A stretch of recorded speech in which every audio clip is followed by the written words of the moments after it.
Hello, I'm Isaac Carlson, and this is my podcast. And now this is going to be a kind of interesting discussion because I've had this podcast for a while. This is something that I've wanted to do, and then I've pivoted on and thought about and worked on and molded many a times because I've had different goals and different purposes and tried to come up with a way that makes sense for me and the way that I create. For most of you, you're probably familiar with me the most from my main YouTube channel, which was originally called Watso Videos, but today is my name, Isaac Carlson. This is the place that I've been creating on for over 10 years, which is really crazy. It's been a long time coming. And this podcast has been around for a number of years as well, but not something that I've consistently done as much. And it's mainly because of a variety of different factors of focusing on YouTube, trying to gain clarity of how I'd want to create something here, to do something like a long form discussion has always been a tricky thing for me because most topics that I think about that I really want to do, I want to convert into a traditional YouTube video. And when I say that, what I mean is I want to sit down and I want to record it after scripting it and researching it and being able to mold my exact points into exactly what I'm thinking about and what I want that idea to be. I want to be able to spend the time to dive in and be able to get all of my points specifically correct. Because a lot of times there is a great deal of research. Of course, when you go from lore to history, that's like a completely different kind of research. Going from in-world explanations that I have off the top of my head more versus something like specific dates and people and things like that requires more clarity and ideas being refined and everything. But when I think about a long form discussion, it always becomes like, well, what could I specifically talk about? How could I have a show go week to week? And that original idea for a podcast for me, which I originally started to implement and develop in 2019 after I graduated from college, was I'm going to do an interview show, which the interviews were super cool and honestly led to a lot of really cool connections and being able to learn a lot about the backstory of these animated films that I care so deeply about and being able to get other insight and deeper connection with other creators. Those experiences were really, really cool. The difficulty is honestly, how do you balance doing the research on the guest and then also being able to, then produce the episode and post-produce the episode. All of these things created a lot of friction for me. And when I was creating videos so frequently, that was kind of the main thing I wanted to focus on. And over the years, there's always been a variety of different things, but, and I've continued to, come up with different ways of prioritizing. I've always trying to create new things. So of course, YouTube has been my bread and butter throughout all of this time. But the thing that I would say is that I'm always trying to think about the future. How do I want to navigate this crazy creator space? And if you've been really, really on the pulse of everything that I've been doing, then you'll know that there have been many things that I've tried and thought about over the years, but I don't necessarily expect you to have that kind of deep knowledge.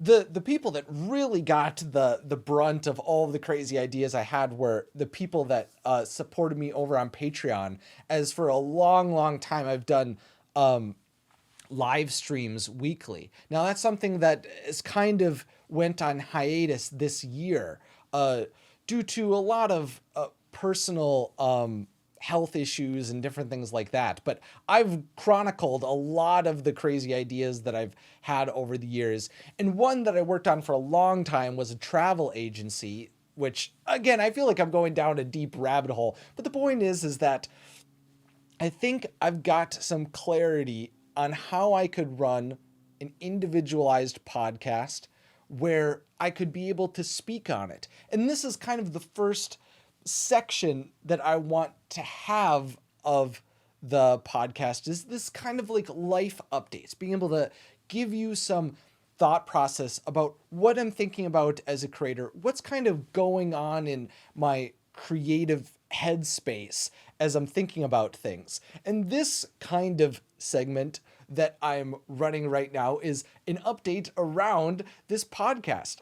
Now, I don't really know what to call it or anything like that. And honestly, that can get me into the weeds and of strategy and where do I post this? What do I do? How am I going to create, like what's going to be the post-production look like for something like this? And sometimes all of those things can kind of bog me down. So I'm trying to just steamroll through it. But really, let's get to the short of things, is what kind of podcast show am I trying to create? Well, I think a good way to put it is that instead of trying to do something like a vlog series or a live stream show, either with myself or other people, all of these different things I've tried and thought about. I've thought about, I could do one video about different movies that I really like about, like go through the Disney Vault. I've seen really cool podcasts about that kind of idea. But the thing that I keep coming back to is this idea from a book called Show Your Work by an author called, I believe it's Austin Kleon, which I'll leave a link to down below if you'd like to check it out yourself. But the purpose of the book is the idea of being open to documenting and sharing the things that you're creating as it's going through your head, and then being able to show up and be there and give your thoughts on things. And that's what I feel like this podcast could be able to provide. And what I mean by that is, back to what I was originally stating, this idea of, well, why would I make a podcast when I want to like build up and script out and fully produce my very refined thoughts on a subject? The issue with that that I've kind of rammed up against is that kind of fine-tunement and detail can get me into the weeds of creating, like limiting my ability to create. And by that I mean, when there's interesting things, like the things that I'm going to talk about today happen, they often come and go in my life. So today I want to speak about Wicked and Gladiator II and some news about How to Train Your Dragon. The live action remake had its first trailer unveiled. But the issue is that oftentimes these things happen. And if I don't sit down and create a specific script about every single one of those moments, then no video will be created about it, short or long form or any other kind of format of content, written or anything, if I don't sit down and write about it, which is an very intensive process, then those kind of cultural moments that I'm thinking about personally and that I'm excited about, they are never able to be produced and put out into the world.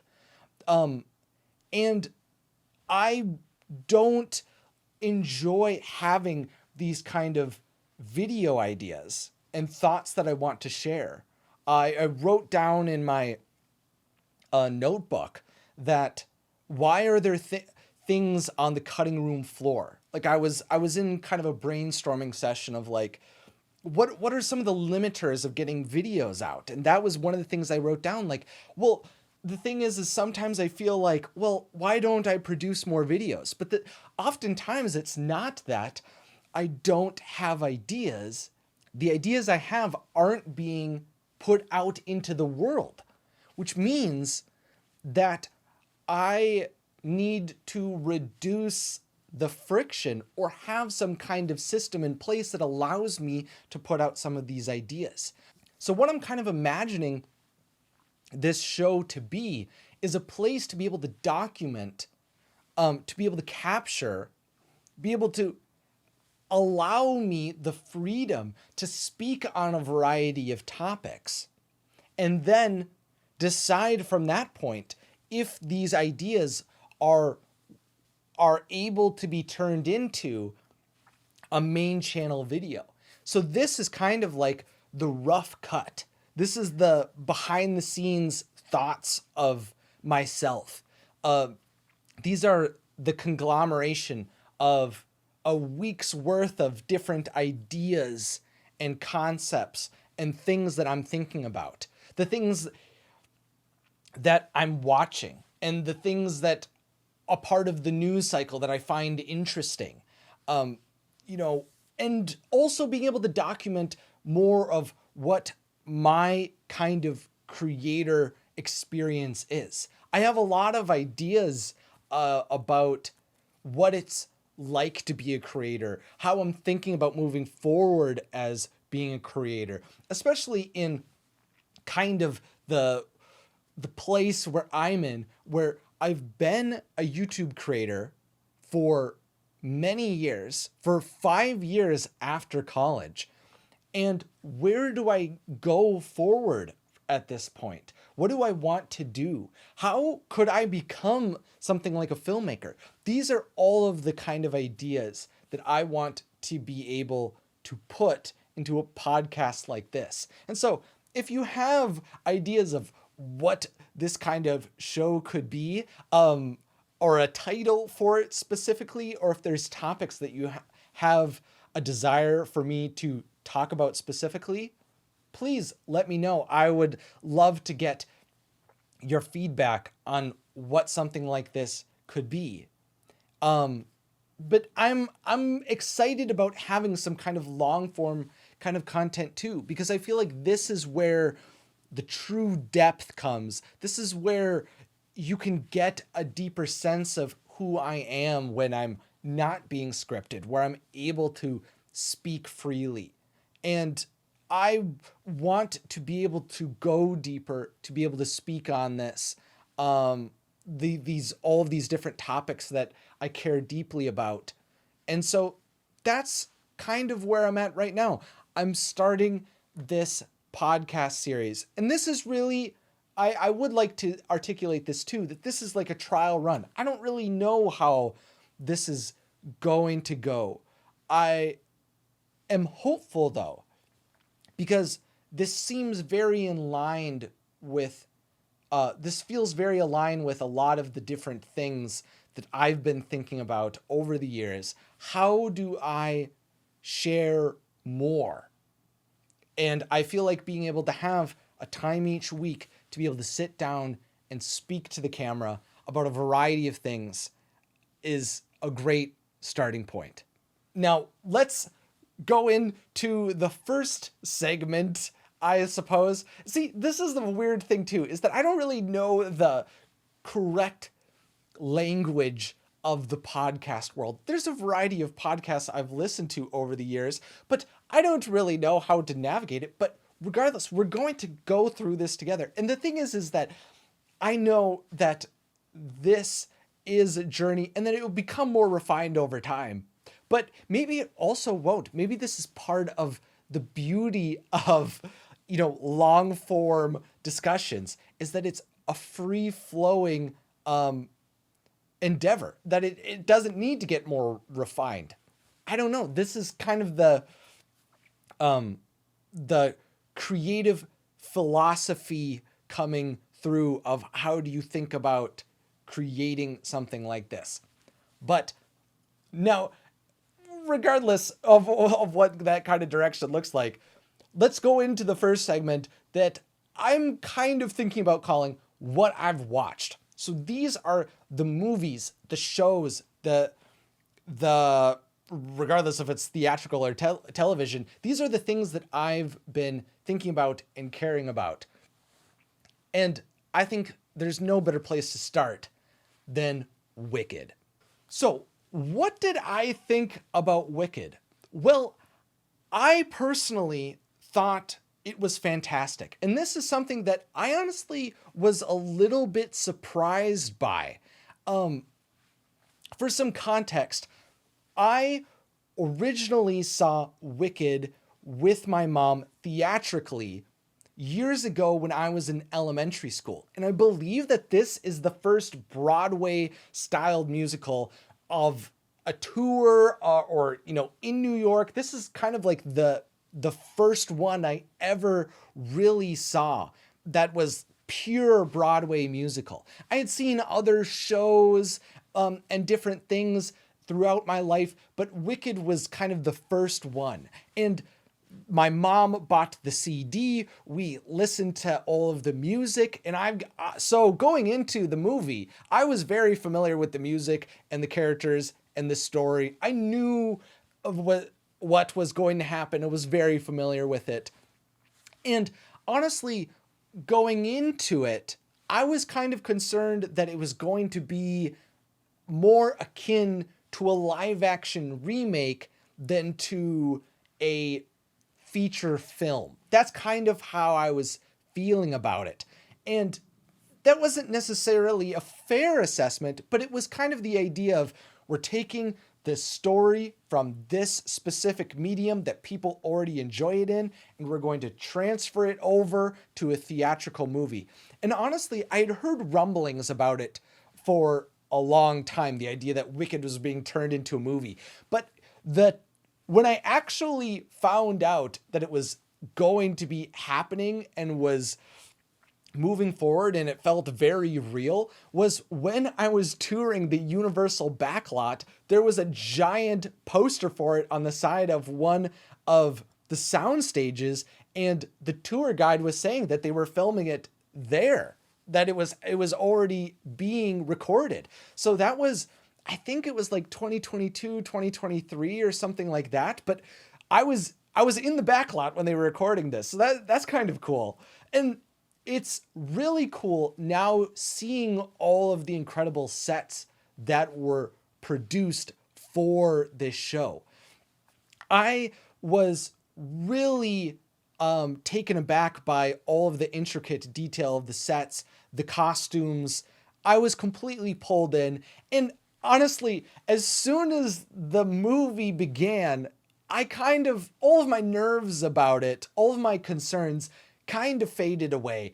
As soon as the No One Mourns the Wicked came on and the chorus started hitting it, I was pulled in completely. And because I knew that they had committed to it completely. I knew that the filmmakers completely embraced the idea that this was a musical. This was something that I had a lot of thoughts about leaving the theater, was that there's a lot of examples of movies that are musicals that really don't embrace the truth that they are a musical, that they try to exist in this middle ground, and that there's this kind of apprehension to fully commit to it.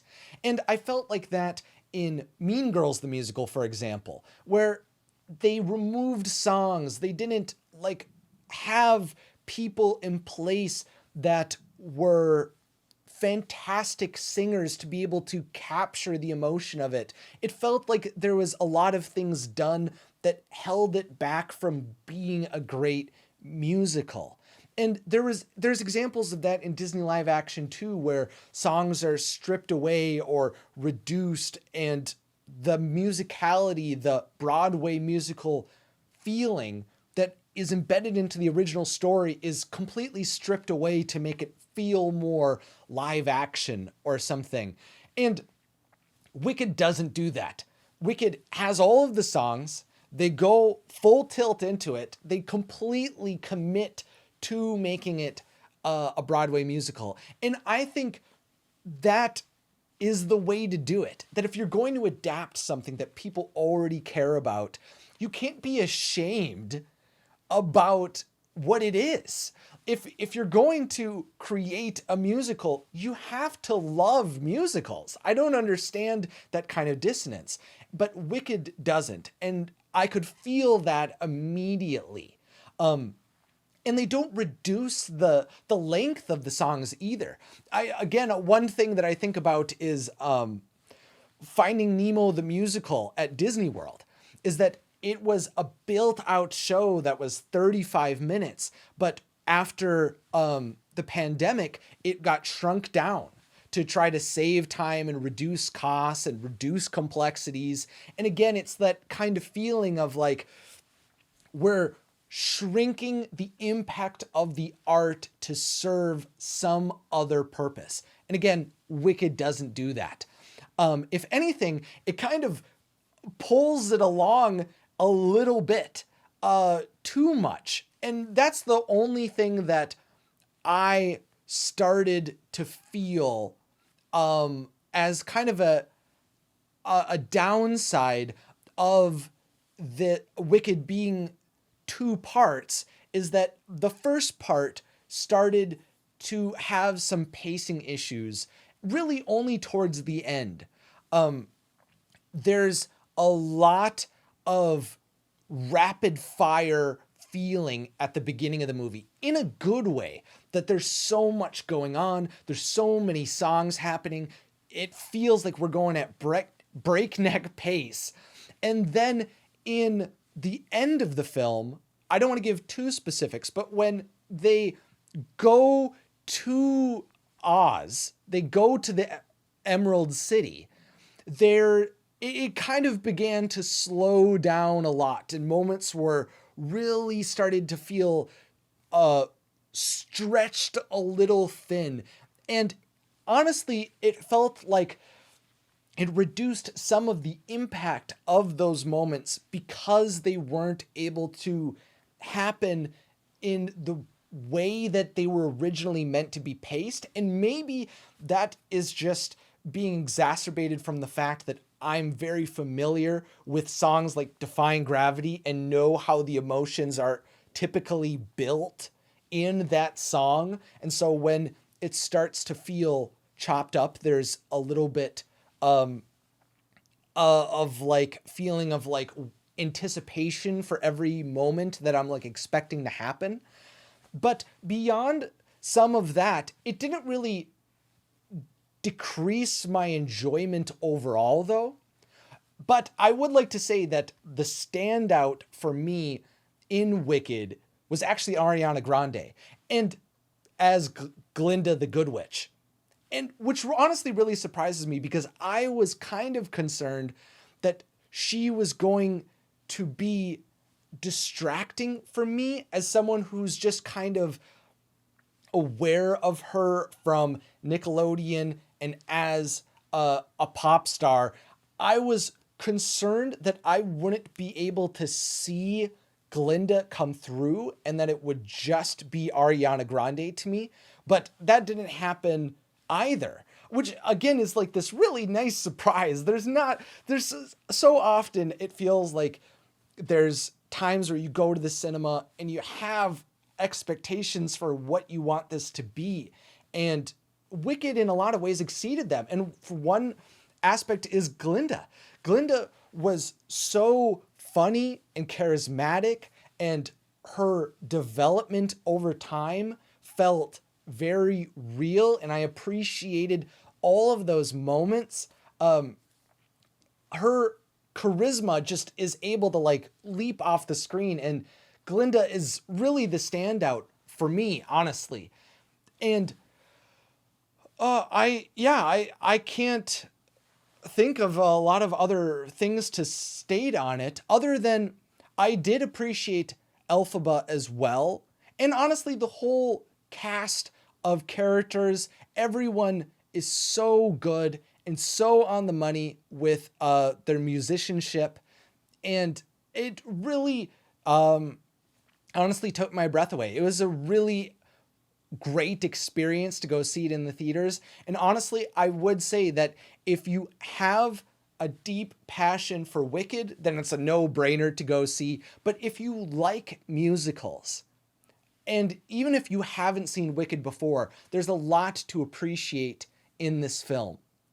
The one other thing that I would say is that going back to some of the pacing things, is that because, and maybe I'll preface this with, okay, this is a little bit of a spoiler territory moment that I would like to talk about, because there's a few other things that I think are notable. So if you want to go in more completely blind, overall, it's a really great experience. But there's the narrative of Elphaba experiencing the downfall of the animals in the story, and that drives her away from going with the wizard and being his apprentice and going by his side. But in the movie, a lot of those key moments happen early on, and because of the Emerald City being so extended, it kind of removes Elphaba from a lot of those early moments with the animals. And I felt like that kind of separation made her impact a little bit less powerful. And also the reality that Elphaba was so quick to be able to discover that the wizard was the one rounding up the animals and caging all of the animals, ripping their ability to speak away.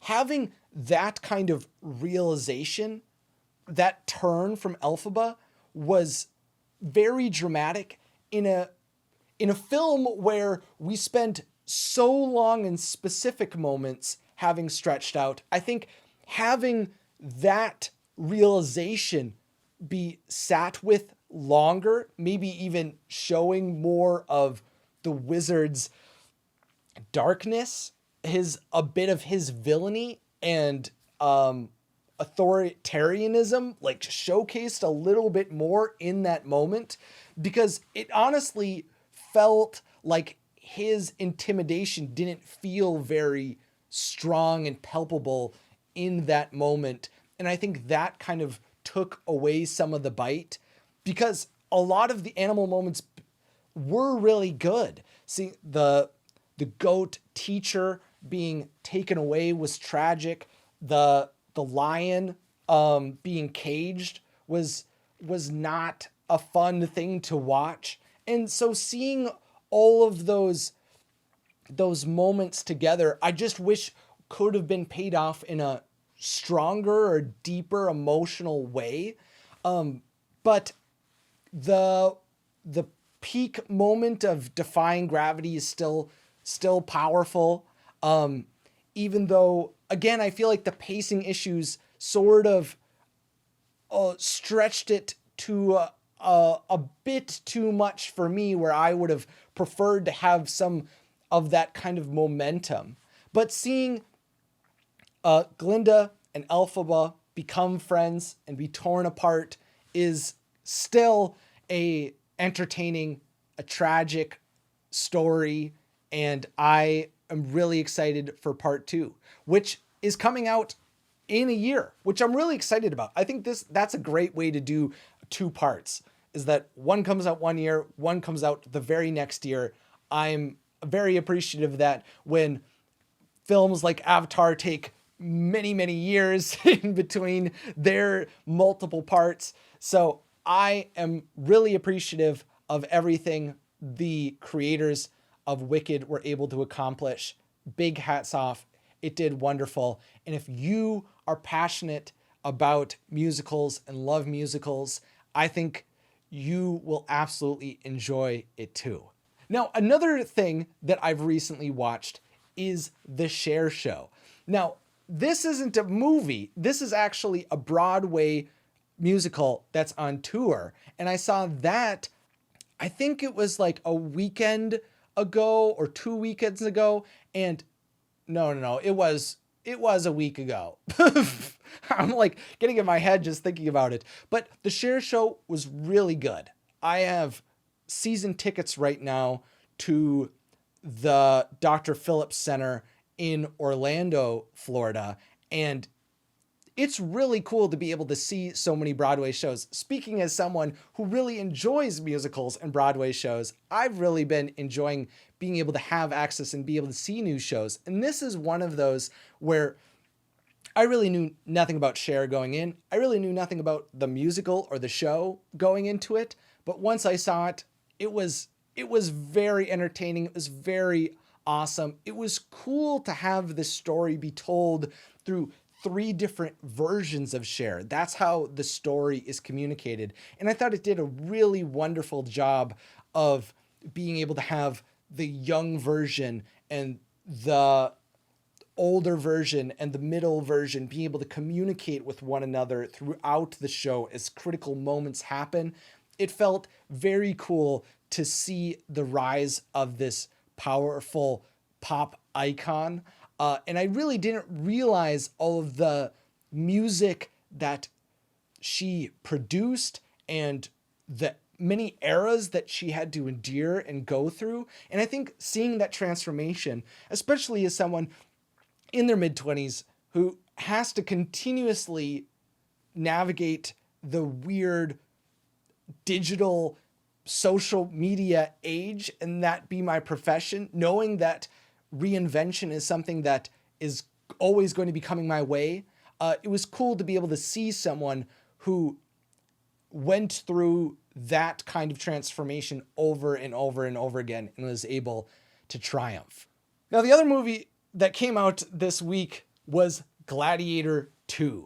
And this was actually a movie that I saw before Wicked, and I didn't feel as strongly and powerful as and pleased with it as much as I did Wicked, which honestly kind of disappointed me. I really wanted to love Gladiator 2 because the original one is such a classic for me. It feels so grand.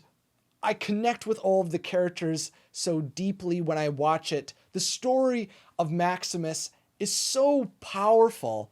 And even years after watching it for the first time, I watched it in the last few years, and I remember just the music sitting with me and the story of honor and trying to build Rome into a better place and sacrificing your life for that dream was such a powerful, I keep saying powerful, but it's such a meaningful message of honor and responsibility. And I just appreciated being able to see a story like that take place. In Gladiator 2, while a lot of the aspects of the film are grand and fantastic spectacle, and I appreciated all of the actors and actresses involved with it. There wasn't really any person that was taking me out of the story, but there were a lot of elements that I didn't necessarily feel like were able to come together in a way that left as much impact as the original story did. And of course, there's a part of me that feels like, well, that's kind of unfair. Like, we shouldn't have to compare Gladiator 2 directly to the original always. And is that even a fair comparison? Because there's different expectations for Gladiator 2 than the first one.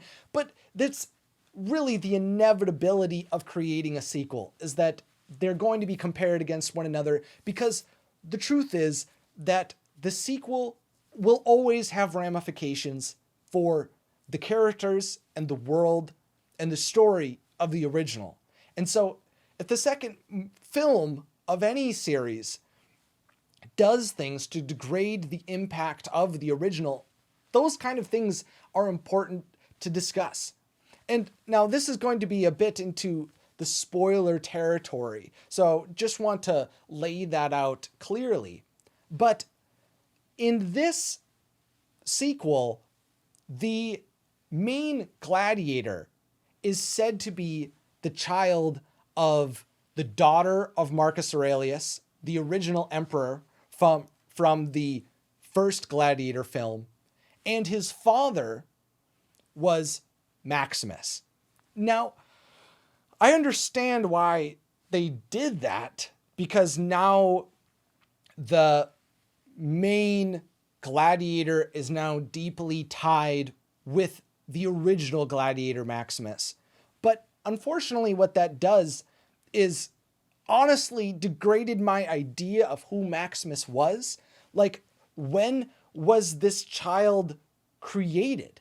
Because the whole story of Maximus seemed to be that he was such a loyal and honorable man, that he loved his wife and his son so much that he was willing to go and continue to fight for their memory, to take revenge on the people that took their lives and took his life away. That was a driving force for Maximus. And so the idea that at some point he conceived a child with another woman, I don't necessarily understand that timeline, because it seemed like the son that was murdered in the original film was around the same age as Marcus Aurelius's daughter's, or Marcus Aurelius's grandson. I think that would be a simpler way to put it. And so what does that timeline look like? We never really got an explanation around it, unfortunately. And there seems to be some indication that our new gladiator has some of the mannerisms of Maximus, even though he wasn't really raised by him. You know, it's in the genes. But we didn't get much context around how he became a great warrior. You know, Maximus was a great general of Rome. So it makes sense that when he goes into the Colosseum and fights amateur fighters, people that were enslaved, that he would absolutely dominate them. But this new gladiator of ours, he is not given that kind of backstory or context. He doesn't go through a variety of arenas going into the Colosseum. He shows up and goes straight to it. And I think that kind of diminishes the come up and the journey, and really feeling like I just had to kind of ignore some of those questions and those impactful moments that I felt in the original film, that those just kind of had to be ignored for us to be able to move forward with this new character. And the wrap up, the come up of, or in the conclusion of the film, when the gladiator unites all of Rome underneath him, I thought that it was an interesting moment, and it was kind of cool to be able to see Maximus's legacy continued by this son of his. But I kind of left feeling like I didn't necessarily need this story to be told. And that kind of disappointed me in a way. I just felt like there was so much impact that the original left based off of just having Maximus be passed on. And I don't know. I feel like I'm kind of going around in circles now about it, but there was just a lot of things that kind of degraded the story for me. Even coming down to the intro of the film kind of feeling like an AI generated capture of moments from the original film there was just, and then also having the death scene of the new Gladiator's wife, having that take place right at the beginning of the movie, where we really have no context around who she is. I just felt like, or the new Gladiator is. I think those are the kind of moments that just felt hollow to me. When I saw her die, it didn't necessarily matter to me because I wasn't invested into her or the new Gladiator. I didn't know who he was, what his heart had within it. It all just kind of felt like it degraded away, that I just didn't necessarily care as deeply as I did in the original Gladiator. Now, if you're someone who cares deeply about Gladiator or wants to see spectacles taking place on a massive silver screen, I think Gladiator II has a lot of good to it. Denzel Washington's villain is also interesting and compelling to watch, even though his plots are odd and not necessarily sure where they're going a lot of the film, but it's an interesting threat and an interesting way of going about a new villain for Gladiator II. I think there's a lot of things that people can enjoy, but for me, it didn't land. I wanted it to rattle me deeper. I wanted the story to really leave an impact on me in a bigger way. And in that way, it didn't succeed for me. Okay. Now we're going to go into news. Now that's kind of like the different segment or something. This is a new segment. I don't know. Like, I feel like I'm just kind of like babbling a bunch, but yeah, this is the news section now. And the big thing that I really wanted to discuss is How to Train Your Dragon's live action trailer. Specifically, I want to pose the question, will How to Train Your Dragon's live action remake be good? Now, this is a question that I've had kind of since the film was announced. I really was passionate and curious and also kind of confused on why this film was being created. Because I really love How to Train Your Dragon. Having a story about kind of a nerdy, a bit of an outcast kind of character who is able to unite everyone around him and become a leader and be a respected champion of his people is something that resonated with me a lot as someone who, felt a bit nerdy growing up, who didn't necessarily feel like the classic archetype of, masculinity growing up in Wisconsin, as someone who didn't play football or didn't hunt or do any of those things, as someone who just wanted to make movies in my bedroom. That is a character that meant a lot to me when I saw it play out. And How to Train Your Dragon gave me a completely new kind of perspective on what a great animated film can be outside of studios like Disney and Pixar. When I saw it, it was because I was given a recommendation to watch it from some of my other friends. And this was already when I was creating YouTube videos about Disney. But so I was watching this as an adult. I never had seen it growing up. But when I saw it, when you see Hiccup and Toothless flying for the first time, it's just one of those wonderful cinematic moments that has stuck with me ever since. And to this day, How to Train Your Dragon 2 is one of my favorite films of all time. And I think a big reason for that is because this world is so well crafted and built up. And it was all done by Dean DeBlois. Now, obviously, there are so many people that are involved in the creation of an animated film, but Dean DeBlois has been the director of every How to Train Your Dragon movie. Each aspect of all of the films in the original trilogy were oversaw and championed by oversaw. Yeah, I guess it's oversaw, you know. Each aspect of the original trilogy was overseen and championed by Dean DeBlois.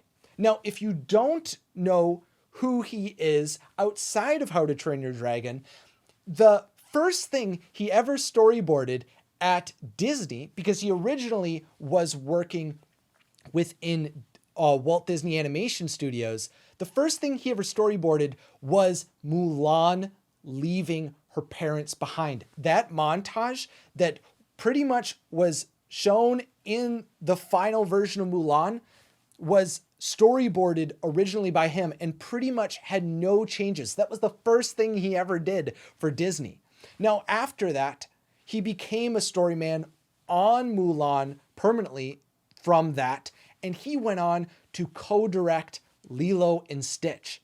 And so for me, Mulan, Lilo and Stitch were already films that I perceived as absolutely classic Disney films. Lilo and Stitch for me is right now my favorite like Disney animated film of all time. So knowing that Dean DeBlois then created this amazing trilogy after it, where again, it's this deeply personal story with amazing visuals and compelling world creation.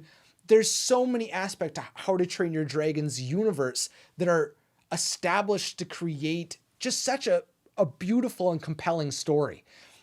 Now, the reason that I've felt kind of conflicted about whether or not I thought How to Train Your Dragon was going to be great is because Dean DeBlois is directing the live action remake. Now, I've seen quotes from him stating that the reason that he stepped into this role to create this film was because the studio had a desire to create it. And he felt that if this project was going to be moving forward, he needed to be a part of it. And honestly, I kind of respect that perspective.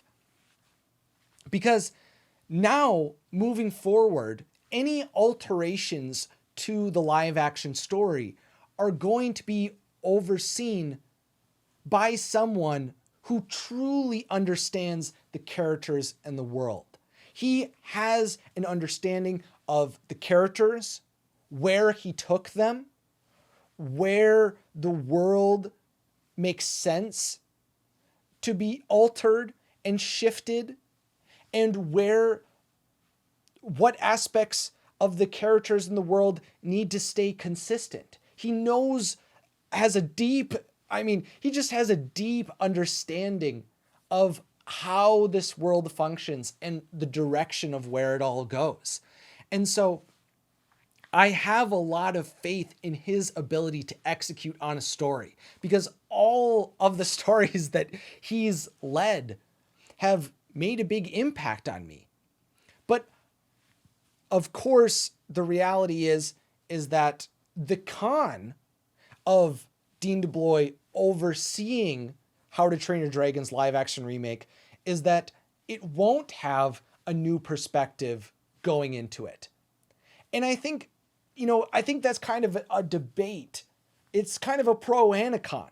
Because in the one hand, How to Train Your Dragon will not be reinterpreted in a significant way to the point where it will feel completely removed or inauthentic to the world that was originally created in the animated trilogy. And honestly, I'm kind of happy about that, but that also sort of feels like the purpose of retelling something, is that you are getting a new perspective into it. But potentially, Dean DeBlois will be able to make alterations to the story and the characters that make sense for it, or could provide new context to the world. For example, throughout the trilogy that was originally crafted, we got aspects or mysteries that were originally introduced that got to pay off later on. For example, the lack of Hiccup's mother existing in the original film meant that Hiccup's mother was able to be introduced and her backstory was able to be fleshed out in a meaningful way within the sequel. And maybe there are still mysteries that can be explored and showcased and can go deeper on within this live action remake. For example, I think about, where did Toothless come from? What did Toothless's childhood look like? Where were his parents? These are all things that never really got touched on. And honestly, I'm okay if those things are completely laid to rest. But those are the kind of questions that I think could be meaningfully showcased and understood and developed in this kind of live action remake. Because I think there would be a lot of interest in knowing, when did Toothless last interact with a Night Fury? When did Toothless no longer see another dragon like him? Did he have siblings that he interacted with? What kind of losses did he go through? These are all things that I think could be really interesting.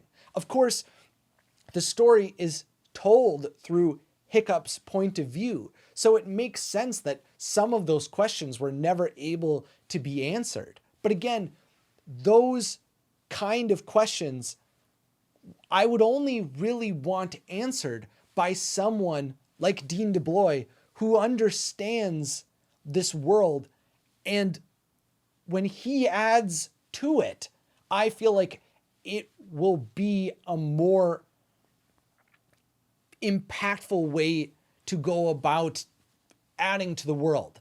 That I really only want the champion of the story in the world to expand upon it. I don't necessarily want new people coming in, because having a lack of continuity between tellings of a story without someone being a consistent thread through can lead to a degradation of the integrity of the world. And a perfect example of that is Kung Fu Panda 4, that pretty much none of the story people or the directors, none of the people that worked on the original trilogy of Kung Fu Panda worked on the fourth film. And so character moments, character arcs, different meanings or interpretations of what the lore meant and how Poe's story could continue were degraded in service of a different kind of creative vision.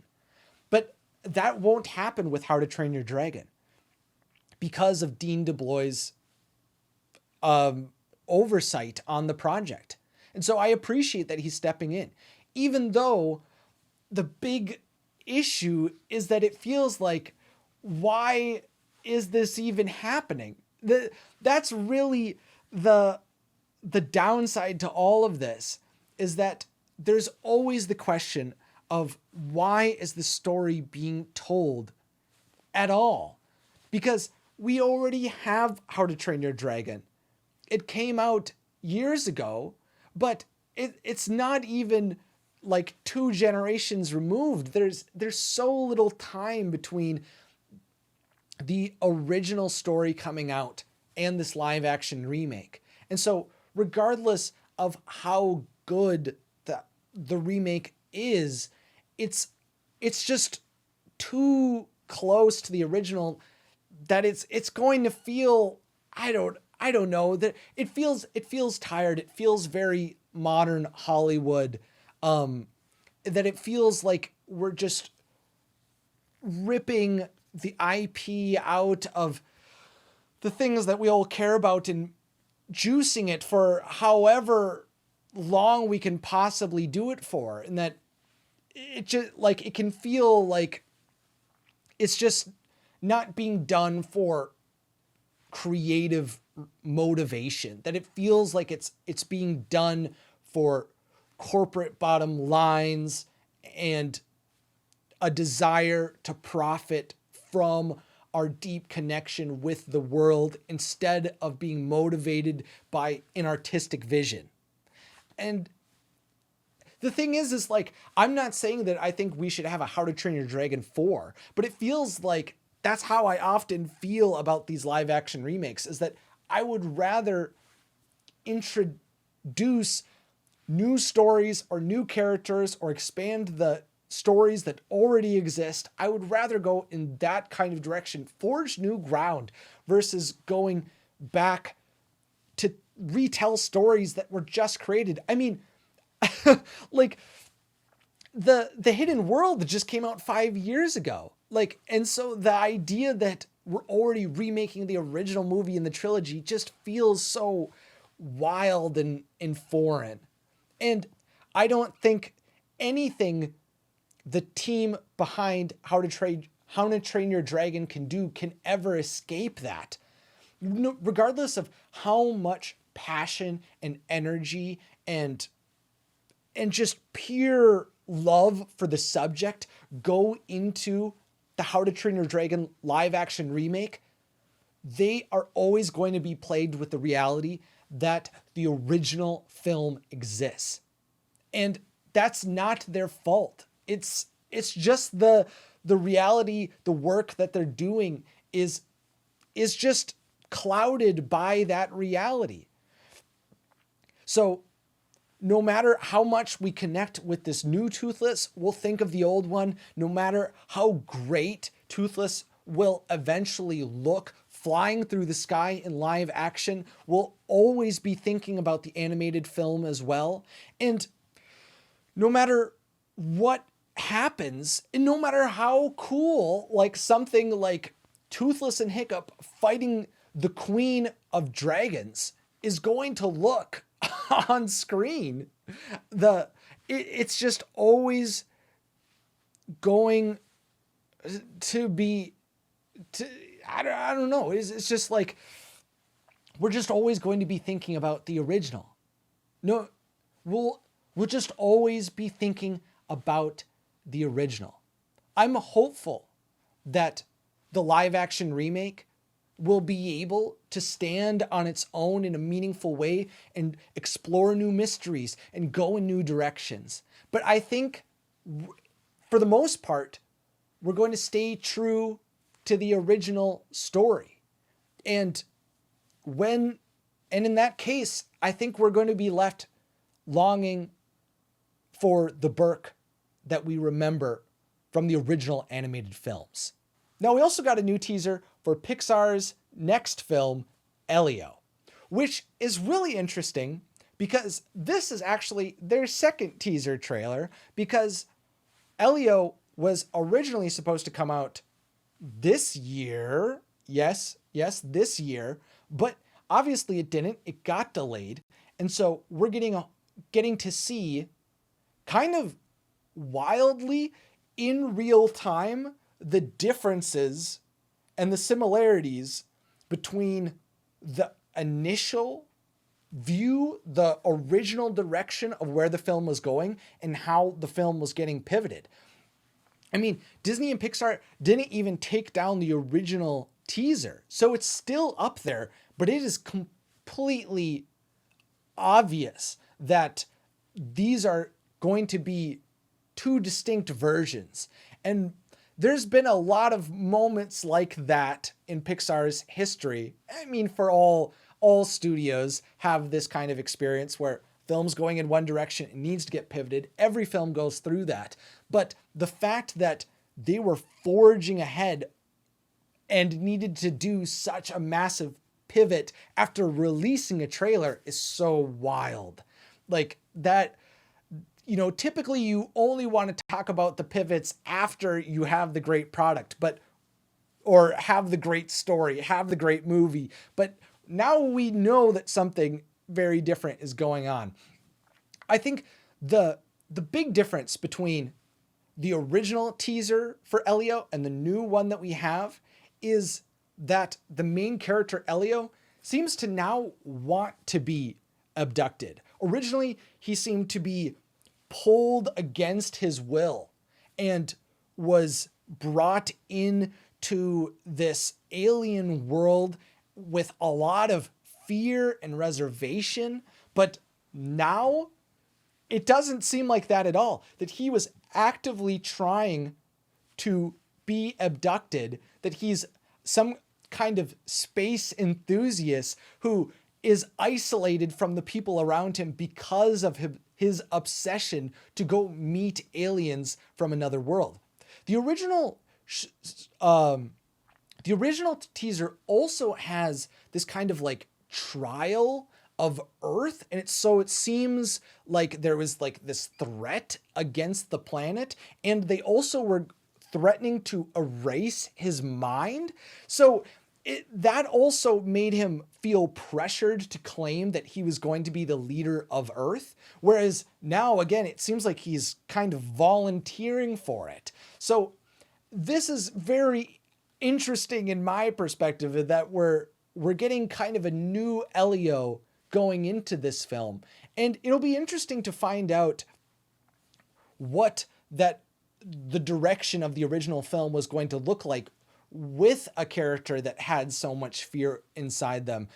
And I'm honestly more excited for this new version of Elio, where he's excited to go to this communiverse, where he's looking forward to being an ambassador. He's trying to make friends with the various alien species that he's coming into contact with. I think that's a really cool way to see him. I like getting to see kids be excited about the world in movies in a similar way to how, May was excited to be alive and be a part of her world in Turning Red, which is relevant because one of the new directors is Domi Shi, who directed Turning Red. I'm excited to see her interpretation of childhood again, because I really appreciated Turning Red.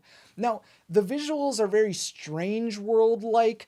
A lot of it doesn't feel very grounded in our own world based off of what we're seeing so far. There's a lot of things that feel strange and wild and weird, and I hope that it's able to come together and feel more grounded in its approach, because I don't necessarily always resonate with the idea of completely ethereal or nebulous places that don't have any grounding for me. But I think this is going to be an interesting one. I have really no clue what to expect or what the purpose of the story is going to be from Elio. I don't know what to go in expecting. And in some ways that kind of makes me not feel excitement going into it, because I don't know what I'm about to see, but it's a cool way to go into things. I like the fact that I get to go into a new Pixar movie and not know what I'm about to see. That there's going to be a new story, some new characters, a new world that we'll all be able to discover. Honestly, the real big surprise for me, though, this week was Dream Productions. I watched all of these other trailers and was really interested in them and thought they were cool and clicked on them right away. Dream Productions I saw and I'm like, this is just like, a small Disney Plus thing. It doesn't really matter. But then I watched it and I was like, oh no, they're doing like a Cars on the Road where there's going to be so much interesting stuff in this. And I was honestly so happy. I'm so excited for Dream Productions now. The idea of we're going to go explore the dream side of Riley's mind didn't necessarily entice me that much, because for me, that moment in Inside Out didn't excite me as much as other aspects of the mind. There were other parts of Riley's mind that I thought were more engaging and more interesting ideas. But now getting to see what Dream Productions is going to look like, I've realized that it's going to be such a cool perspective on Riley's mind, and we're getting a lot of new perspectives on it. We get to see her hopes and fears and how she navigates that. I really like that.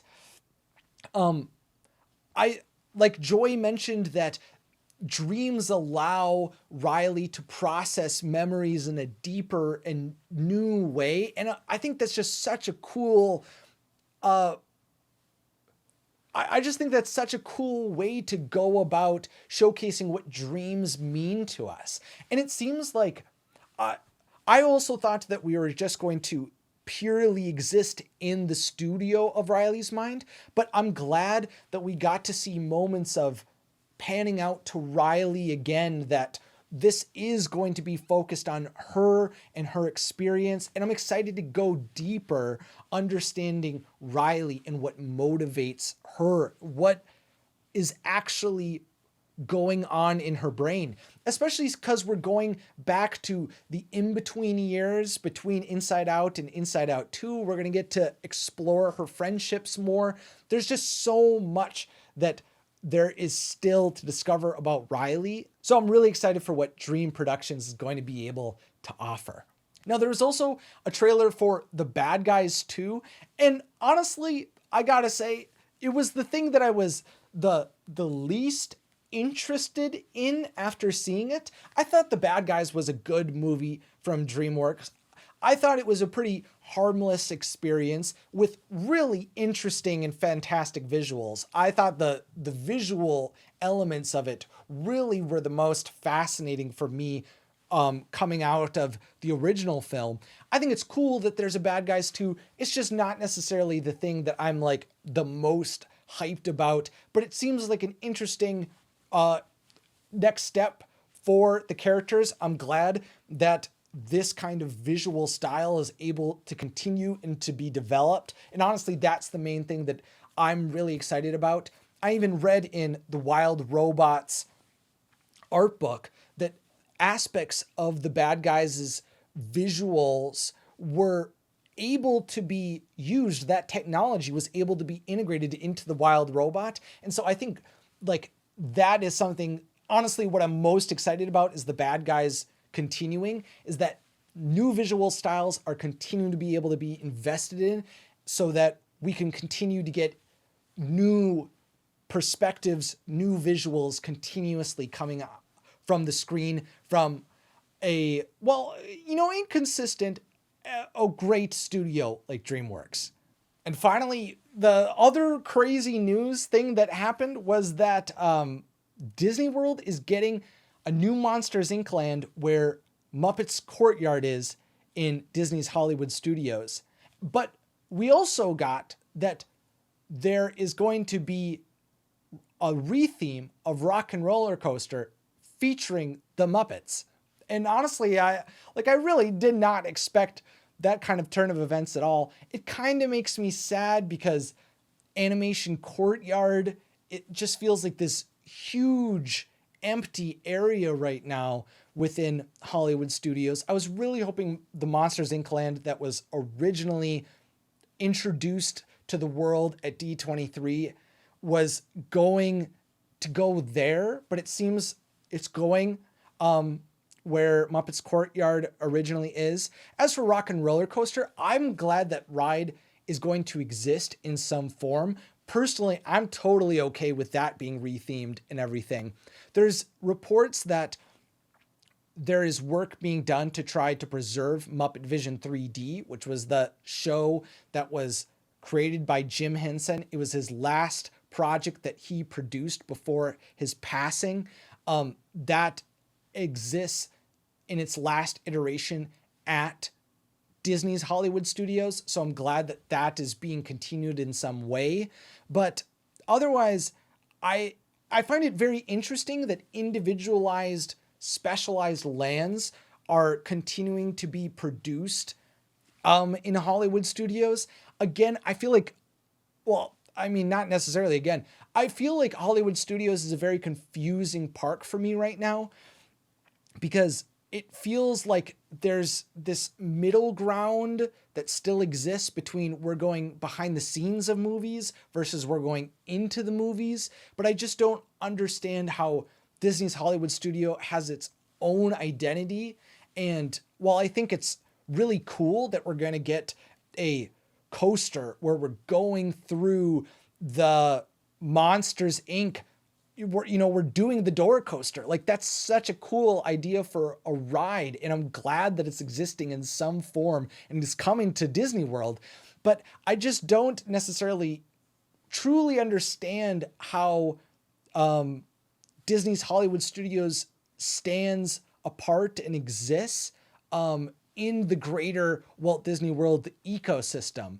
Like, how does it exist differently than Fantasyland or an immersive world like Pandora at Disney's Animal Kingdom? I don't necessarily have that kind of clarity, and I wish I did. I wish those things would be clarified.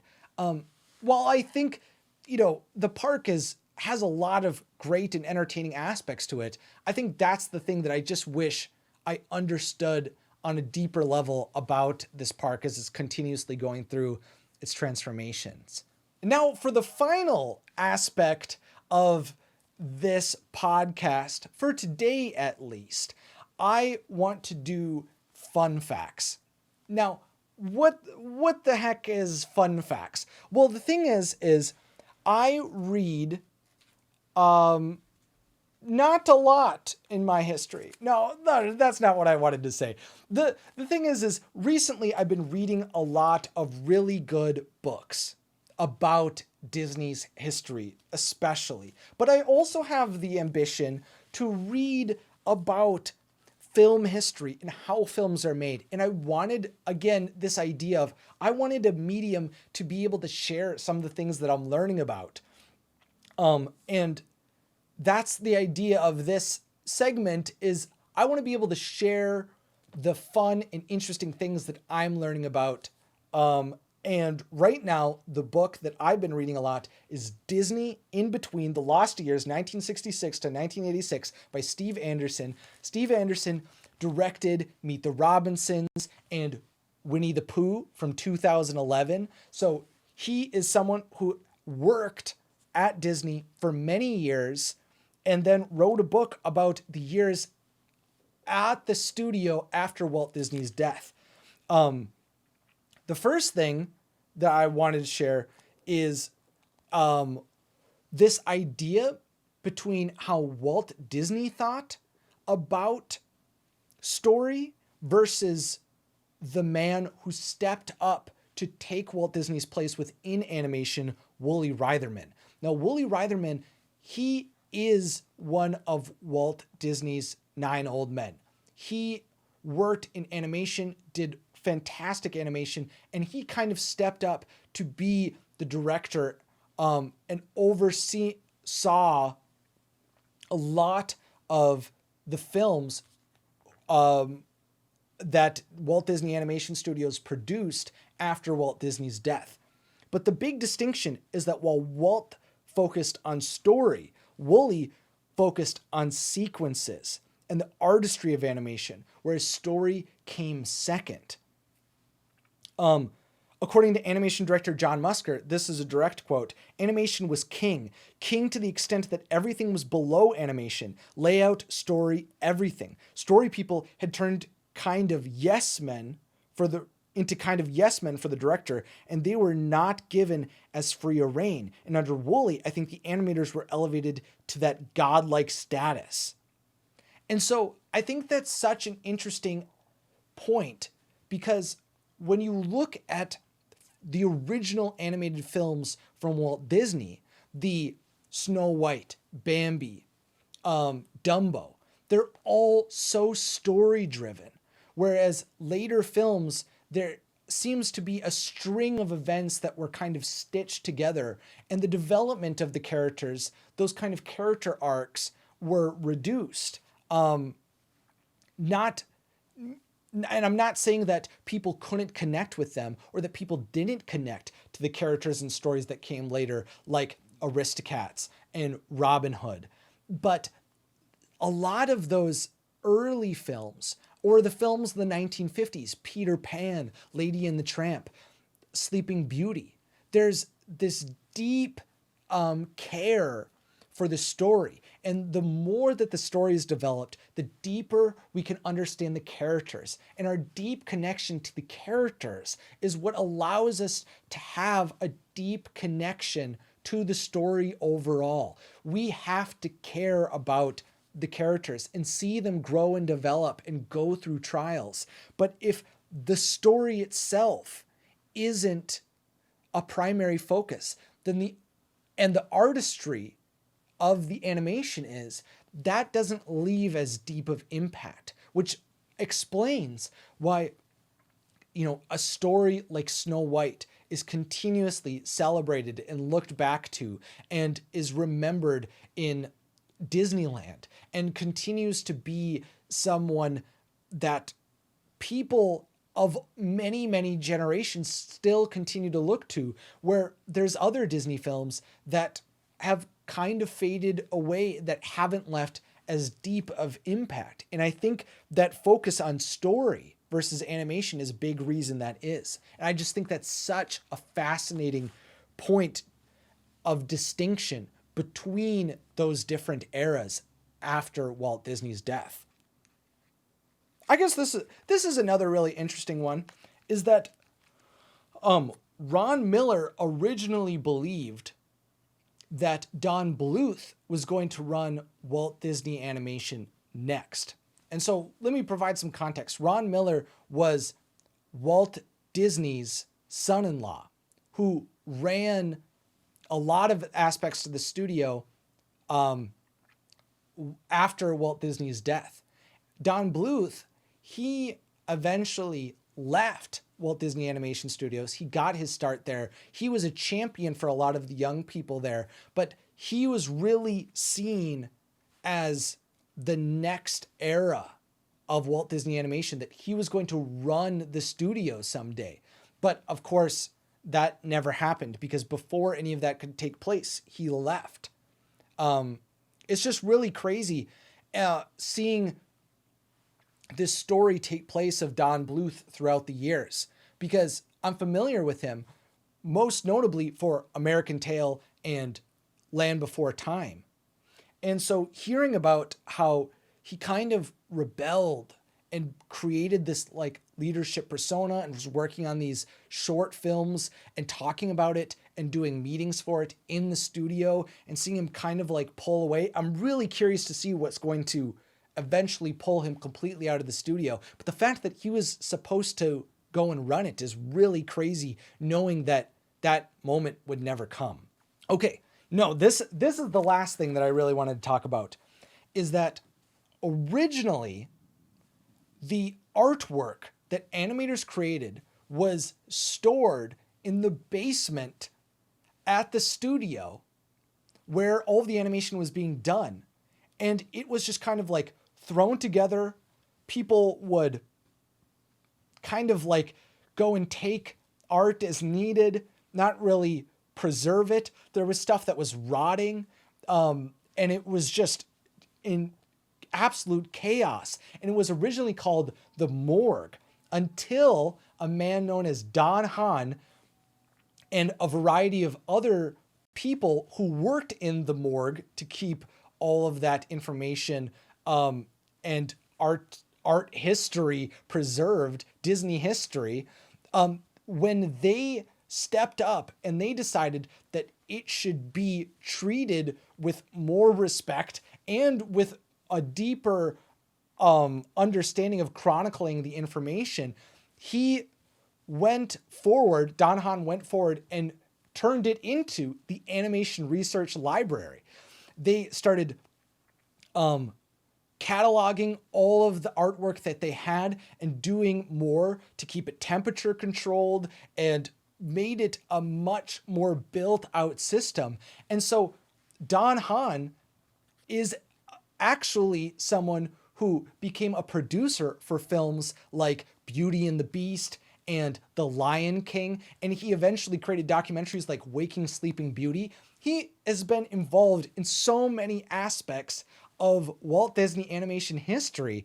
But on top of all of those things that I was already aware of him doing, he formed the Animation Research Library, which is now looking after so much of the artwork that was created starting in the early 1900s. It's so wild. I've learned so much from this book, and I highly recommend it. Honestly, it gives so much context to what was going on in the studio through not only animation, but also in live action. And seeing so much of the context is so fascinating to me. And I think if you care deeply about Disney animation history, or Disney history in general, I think this is a great read. But honestly, this kind of has been the whole idea of this podcast. And I'm really curious to hear about what you will think about it, how you perceived it, what you would like changed about it, or anything like that. But the thesis kind of remains. It's the idea of me being able to sit down, share a ton of the things that I'm thinking about and caring about all at once, and being able to release it as one kind of continuous show before it potentially could be post-produced into a main channel video. Specifically, let's get insider baseball for a second. The main one, now that you've listened to it, that I really want to turn into a video is How to Train Your Dragon, whether or not I think it'll be good. I think that could absolutely stand alone as its own YouTube video. But again, it's like, I just wanted to communicate that I think Dean DeBlois is awesome, and that that like I feel really kind of conflicted about whether or not it's going to be a good movie or deserves to be made. I appreciate him stepping up to make it, though, and to continue to be the champion for How to Train Your Dragon. I feel so conflicted about its future. And so I didn't necessarily want to sit down and ruminate about the weirdness of Hollywood and live action remakes, but just being able to speak it out loud and get it documented, and potentially be able to turn it into a video is such a cool experience. And I liked being able to kind of just be able to stream of consciousness babble about all of these different subjects that I really care about, for a really long time. I've honestly gotten a lot of energy being able to spend the time to go through these different subjects and be able to share all of this that's going on in my head. And I hope you enjoyed it too.